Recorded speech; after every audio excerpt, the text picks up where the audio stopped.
storyteller.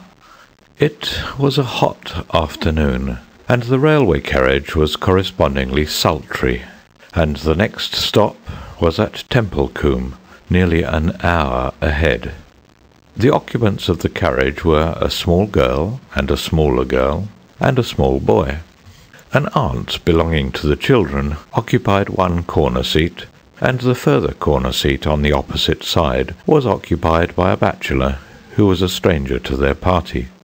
But the small girls and the small boy emphatically occupied the compartment. Both the aunt and the children were conversational, in a limited, persistent way, reminding one of the attentions of a housefly that refuses to be discouraged. Most of the aunt's remarks seemed to begin with "don't," and nearly all of the children's remarks began with "why." The bachelor said nothing out loud. "Don't, Cyril, don't!" exclaimed the aunt, as the small boy began smacking the cushions of the seat, producing a cloud of dust at each blow. "Come and look out of the window," she added. The child moved reluctantly to the window. "Why are those sheep being driven out of that field?" he asked. "I expect they were being driven to another field where there is more grass," said the aunt weakly. "But there is lots of grass in that field," protested the boy. "There's nothing else but grass there. Aunt, there's lots of grass in that field." "Perhaps the grass in the other field is better," suggested the aunt fatuously. "Why is it better?" came the swift, inevitable question. "Oh, look at those cows!" exclaimed the aunt. Nearly every field along the line had contained cows or bullocks, but she spoke as though she were drawing attention to a rarity. "Why is the grass in the other field better?" persisted Cyril. The frown on the bachelor's face was deepening to a scowl. He was a hard, unsympathetic man, the aunt decided in her mind. She was utterly unable to come to any satisfactory decision about the grass in the other field. The smaller girl created a diversion by beginning to recite "On the Road to Mandalay." She only knew the first line, but she put her limited knowledge to the fullest possible use. She repeated the line over and over again, in a dreamy but resolute and very audible voice. It seemed to the bachelor as though someone had had a bet with her that she could not repeat the line aloud 2,000 times without stopping. Whoever it was who had made the wager was likely to lose his bet. "Come over here and listen to a story," said the aunt, when the bachelor had looked twice at her and once at the communication cord. The children moved listlessly towards the aunt's end of the carriage. Evidently her reputation as a storyteller did not rank high in their estimation.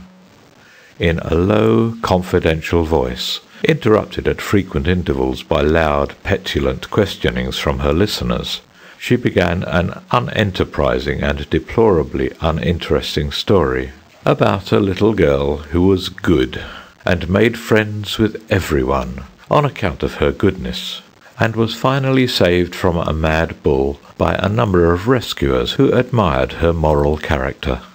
"Wouldn't they have saved her if she hadn't been good?" demanded the bigger of the small girls. It was exactly the question that the bachelor had wanted to ask.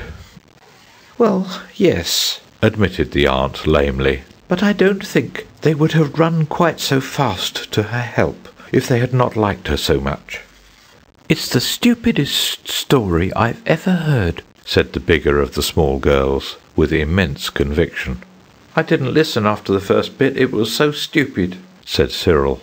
The smaller girl made no actual comment on the story, but she had long ago recommenced a murmured repetition of her favourite line. "You don't seem to be a success as a storyteller," said the bachelor suddenly from his corner. The aunt bristled in instant defence at this unexpected attack. "It's a very difficult thing to tell stories that children can both understand and appreciate," she said stiffly. "I don't agree with you," said the bachelor.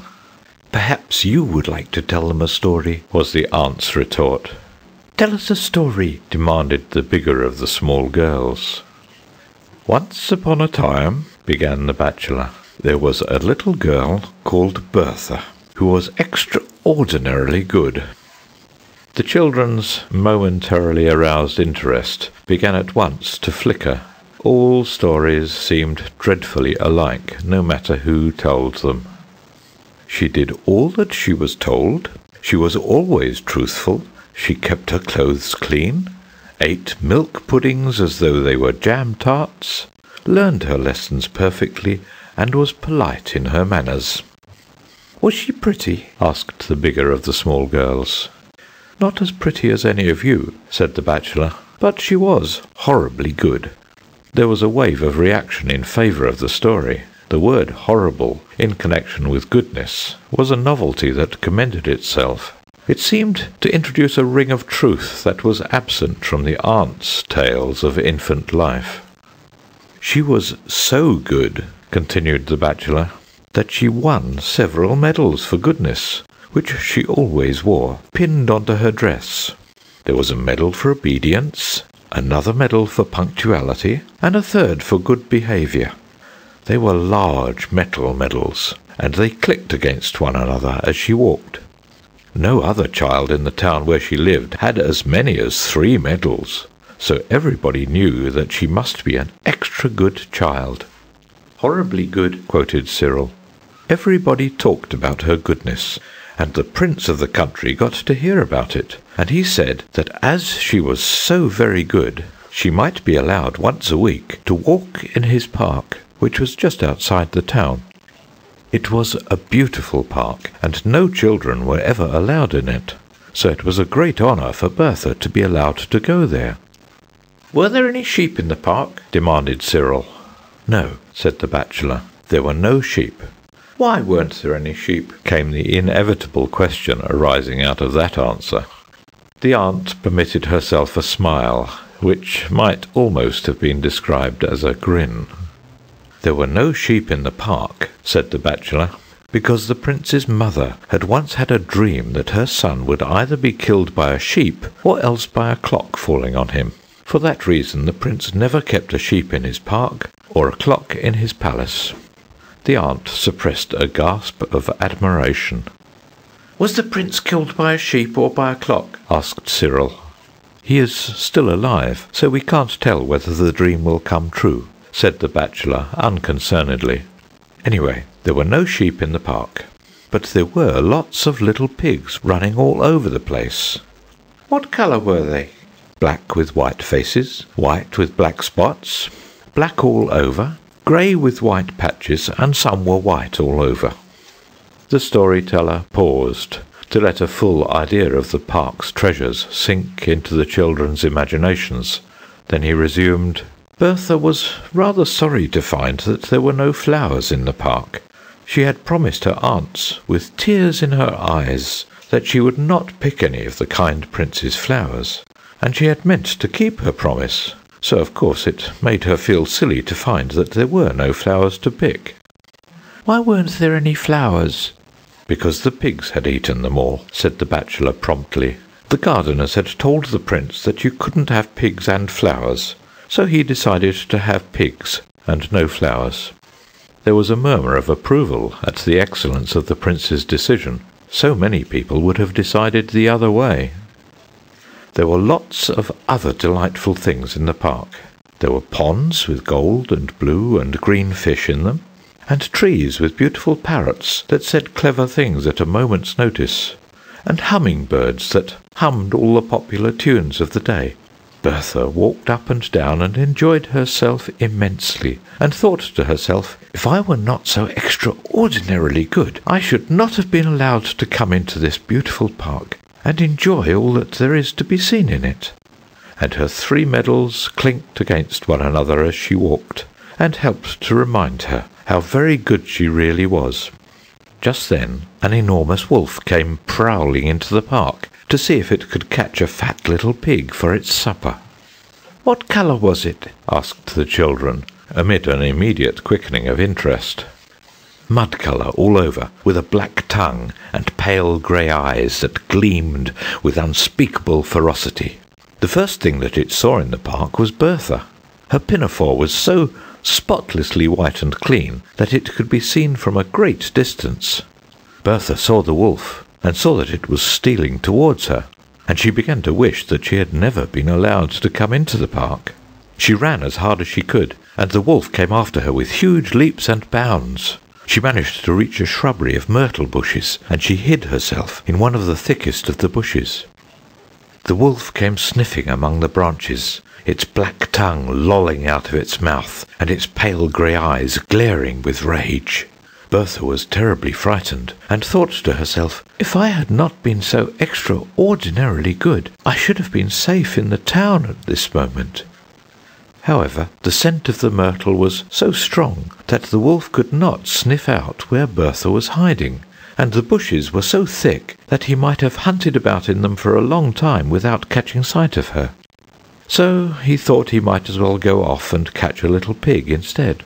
Bertha was trembling very much at having the wolf prowling and sniffing so near her, and as she trembled, the medal for obedience clinked against the medals for good conduct and punctuality. The wolf was just moving away when he heard the sound of the medals clinking and stopped to listen. They clinked again in a bush quite near him. He dashed into the bush, his pale grey eyes gleaming with ferocity and triumph, and dragged Bertha out and devoured her to the last morsel. All that was left of her were her shoes, bits of clothing, and the 3 medals for goodness. "Were any of the little pigs killed?" "No, they all escaped." "The story began badly," said the smaller of the small girls, "but it had a beautiful ending." "It is the most beautiful story that I have ever heard," said the bigger of the small girls with immense decision. "It is the only beautiful story I have ever heard," said Cyril. A dissentient opinion came from the aunt. "A most improper story to tell to young children. You have undermined the effect of years of careful teaching." "At any rate," said the bachelor, collecting his belongings preparatory to leaving the carriage, "I kept them quiet for 10 minutes, which was more than you were able to do." "Unhappy woman," he observed to himself as he walked down the platform of Templecombe station. For the next